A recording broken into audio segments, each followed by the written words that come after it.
बुधवार के दिन अगर शंकर पर एक लोटा पानी चढ़ाया जाता है तो जिन लड़कियों का विवाह नहीं हो रहा, जिन बच्चों का विवाह नहीं हो रहा, उन बच्चों के भी विवाह हो जाते हैं। हमारा बुधवार की प्रदोष पड़ती है तो शिव रजत भवन में निवास करते हैं।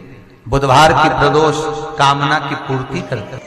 सब जगह भटक ली है, सारी दुनिया में जाकर बोलिया है, जगह जगह जाकर प्रार्थना कर ली, निवेदन कर लिया, तो भी तुम्हारा अगर कोई काम ना बने तब एक काम जरूर करना, एक बेलपत्र, एक शमी पत्र, एक कनेर का फूल देवाधिदेव महादेव को प्रत्येक प्रदोष के दिन शिवजी को जल चढ़ाकर समर्पित करना प्रारंभ कर दो। 2 या 3 प्रदोष निकलेगी, मेरा देवाधिदेव महादेव तुम्हारी झोली खुशियों से भर दे। निश्चित भगवान शिव को प्रदोष बाबा देवाधिदेव महादेव को जल चढ़ाकर एक बात अपने हृदय में उतार कर रखिए, जो बेटियां ससुराल में दुखी हैं, बहुत कष्ट में हैं, या आपस में समाजस पति पत्नी का नहीं बन रहा है, या कोई विवादित वाली बात है, तो निवेदन है तलाक पर बात को लेकर मत जाना। एक बार बाबा देवाधिदेव महादेव का एक भाव जरूर प्रकट करना। महाराज श्री अवधूतेश्वर महादेव का नाम लेते, कौन से महादेव?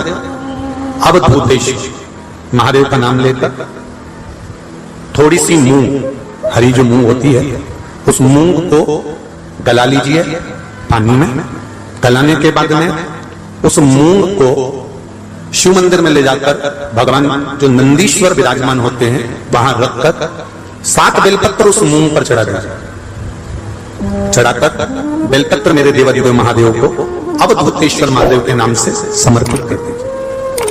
मूंग उठाकर गौशाला में या आपके रोड पर कोई नंदी दिख जाए या गौशाला में कोई नंदीश्वर हो तो उस नंदी को वो मूंग खिला दीजिए थोड़ी सी। 3 या 4 प्रदोष करोगे, तलाक तक बात नहीं पहुंचेगी, आपस में प्रेम बढ़ जाएगा, बेटी को सम्मान मिलना प्रारंभ हो जाएगा और टेंशन समाप्त हो जाएगी, परिवार नहीं टूटेगा। महाराज श्राद्ध पक्ष की कथा चल रही है, शिव महापुराण आज विराम की ओर है, ध्यान दीजिएगा।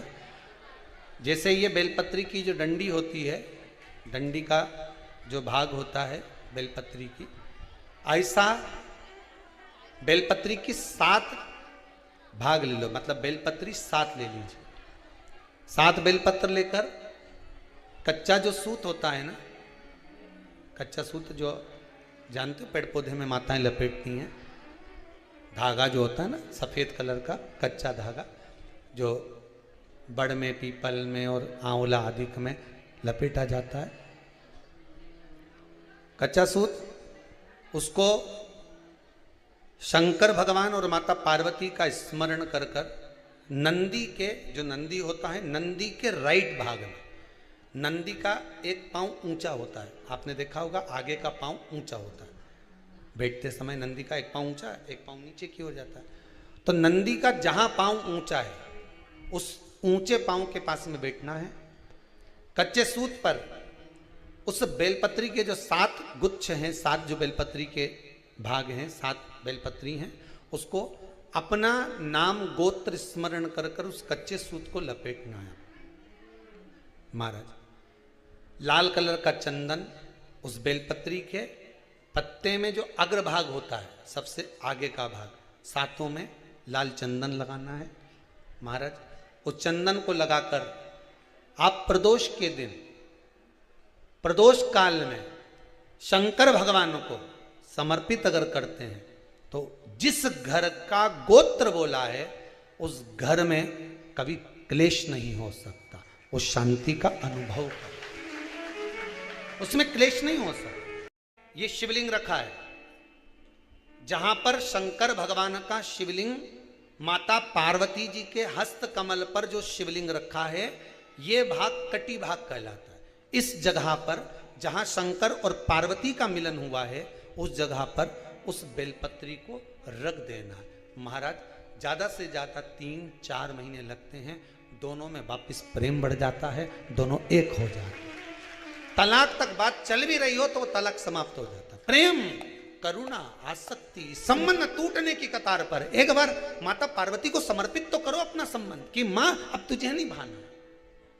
माना मैंने अपशब्द कह दिया होगा, माना मेरी गलती होगी, थोड़ी गलती उनकी भी होगी, पर दोनों की गलती है मां, अब इस संबंध को तुझे निभाना। जब कच्चा सूत माता के हाथ में रखो तब माता को विनती करना, इस संबंध की डोरी अब तेरे को दे दी, अब यह डोरी मैंने तुमको दे दी है, अब यह संबंध आपको निभाना है।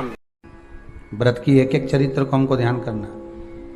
प्रदोष की कथा में लिखा है, त्रयोदशी व्रत की कथा में लिखा है, प्रदोष की व्रत की कथा में लिखा है कि सुबह ब्रह्म मुहूर्त में उठो, स्नान करो। ठीक है,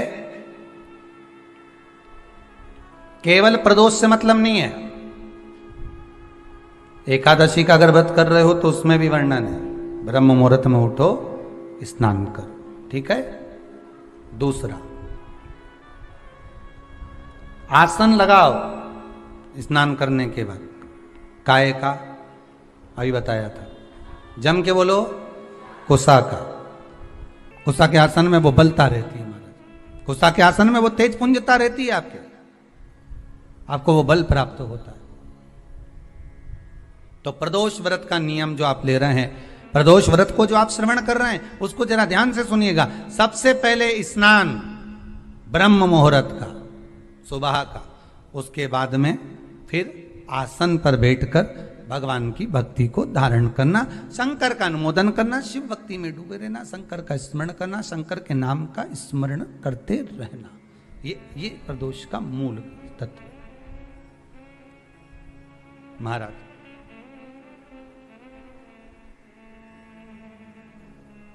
प्रदोष व्रत करने वाले को भोजन नहीं करना चाहिए,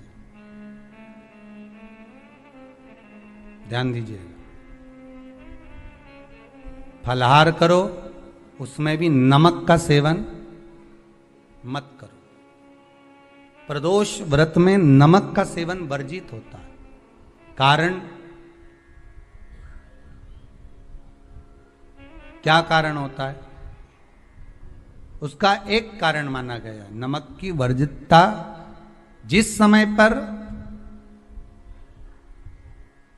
एक नगर में एक ब्राह्मणी रहती थी, बहुत भाव से सुनिएगा, प्रदोष व्रत, नमक को त्यागने का भाव।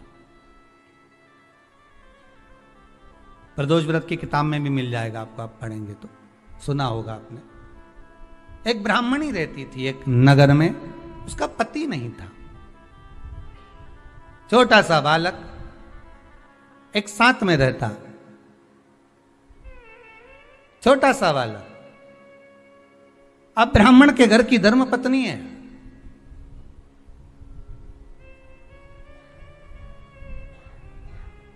ब्राह्मण कर्मकांड करने वाला, पूजन करने वाला, पाठ करने वाला, अनुष्ठान करने वाला, पूजन करने वाला, मंत्र जाप करने वाला, भगवत भक्ति में डूबने वाला।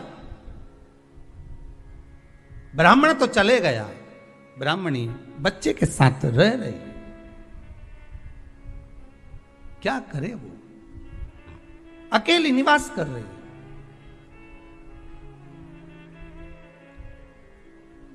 अकेली रह रही है। और ब्राह्मणी बच्चे के साथ भ्रमण करती रहती, घूमती।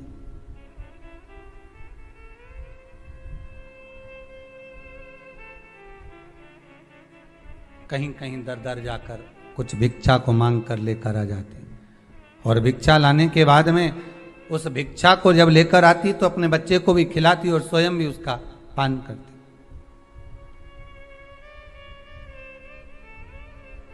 एक दिन ब्राह्मणी भ्रमण करते करते प्रदोष काल के समय पर शिव मंदिर में प्रवेश करी।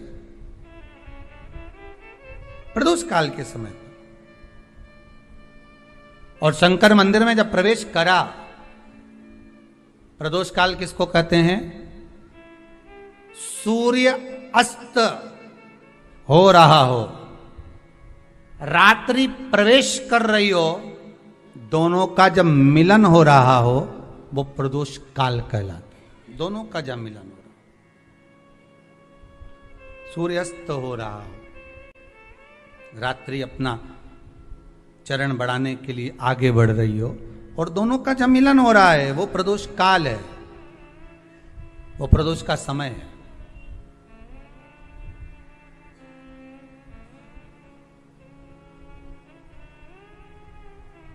ब्राह्मणी मंदिर में प्रवेश कर रही, जब ब्राह्मणी मंदिर में प्रवेश करी, मंदिर के अंदर पहुंची, प्रदोष काल का समय था, प्रदोष का समय चल रहा था और प्रदोष काल के उस समय में, प्रदोष काल के उस समय में जब ब्राह्मणी ने देखा कि कोई भगवान की भक्ति में लगा हुआ है, भगवान के रस तत्व में डूबा हुआ है, आज ब्राह्मणी के पास में कुछ पदार्थ नहीं है, अपने बच्चे का पेट भरने के लिए कोई सामग्री नहीं है और कुछ आस लेके वो प्रवेश करिए, कुछ आस लेकर वो अंदर प्रवेश कर जाती है।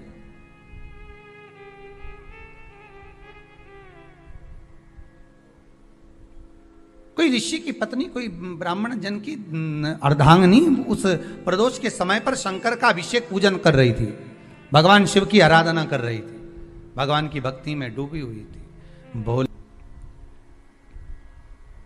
जब भगवान शिव की आराधना में डूबी हुई है, आराधना कर रही है, ये कुछ पाने के लिए चली गई, ये कुछ पाने के लिए गई और इसके मन में आया कि मैं कुछ, मुझे भोजन का कोई पदार्थ मिल जावे, मुझे कुछ भोजन मिल जावे और जब मुझे भोजन मिल जाएगा तब मैं जो पाऊंगी अपने बच्चे को भी पाऊंगी। पर जिस मंदिर में वो प्रवेश करी थी, जहां पर नारी पूजन कर रही थी शंकर की प्रदोष काल में, वहां पर पड़ी हुई कुछ वस्तु को इस ब्राह्मणी ने मांग लिया।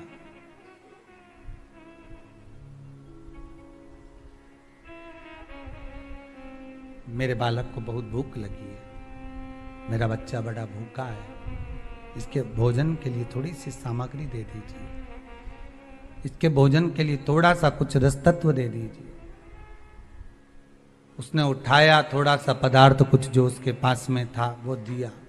जब दिया तो देने के बाद जब उसे प्राप्त हुआ और होने के बाद में जब वो मिल गया उसको, तो उसने उस समय पर उस पदार्थ को जैसे ही मुख में लिया, लेते ही कहा इसमें तो स्वाद नहीं है,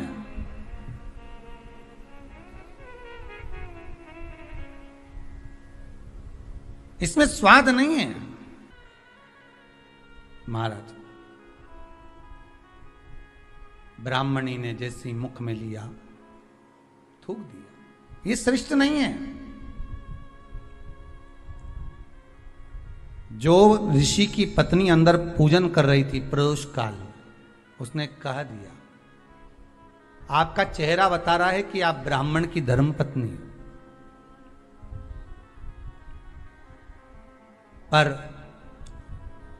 आज आप दर दर जाकर अगर भिक्षा मांग रही हो, दर दर जाकर अगर भीख मांग रही हो, दर दर जाकर भिक्षा को मांग रही हो, तो इसमें आपके पति का दोष नहीं है, दोष आपका है, क्योंकि आप भगवान के प्रसाद में भी जो स्वाद देखी थी ना, ये आपका एक जन्म का नहीं है, ये ना जाने कितने जन्म का है। ब्राह्मणी के मस्तिष्क में बैठ गया, ब्राह्मणी के उस पुकाना वो बक्कल में नहीं अक्कल में बैठ गया कि ये स्वाद नहीं देखना।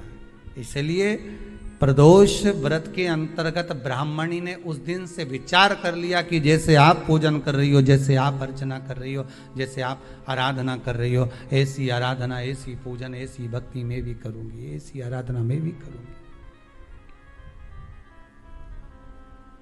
अब मैं स्वाद नहीं देखूंगी। तो प्रदोष व्रत करने वाले को ध्यान रखना चाहिए कि नमक का सेवन ना करे, नमक को ना पाए, भोजन ना करे, फलाहार करिए, फल का आहार करिए, प्रयास करिए। और यदि आपने व्रत का ले लिया भोजन का कि हम तो एक टाइम फलाहार करेंगे, एक टाइम भोजन करेंगे, ऐसा भी कई लोग प्रदोष ले लेते हैं, तो वो बात आपकी है, आप तक रखो, ठीक है। अपने मन तक। ठीक है, बाबा आपकी मनोकामना पूर्ण करे, वो भी पावर।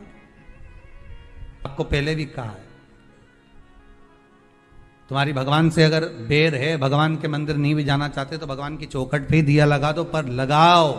शाम के समय पर प्रदोष काल में बेलपत्री के पेड़ के नीचे, चाहे शंकर के मंदिर के दरवाजे पर या शिव मंदिर में, अगर आप प्रदोष के दिन दिया लगाते हो, सोमवार के दिन दिया लगाते हो, तो ऐसा कोई व्यक्ति नहीं जिसको मेरे देव अधिदेव महादेव मेरा विश्वनाथ भंडार नहीं भरता हो। खाली नहीं छोड़ेगा, दे देगा, भंडार भर देगा।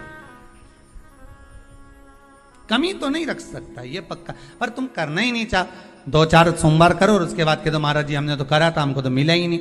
2-1 प्रदोष करा तुमने, अरे 1 साल करो, सारे दरबदर भी तो अपन ठोकर खा कर आए, इतना साल निकाला अपन ने, और 6 महीना 3 महीना 4 महीना भगवान से निवेदन तो करो, दिल से कहो तो सही, नी भंडार भरे तो बात दूसरी। एक बार बोलो तो, पर जगत के लोगों के सामने जाकर मत कहना, कहना तो देव अधिदेव महादेव से कहना। अब वो राजकुमार ने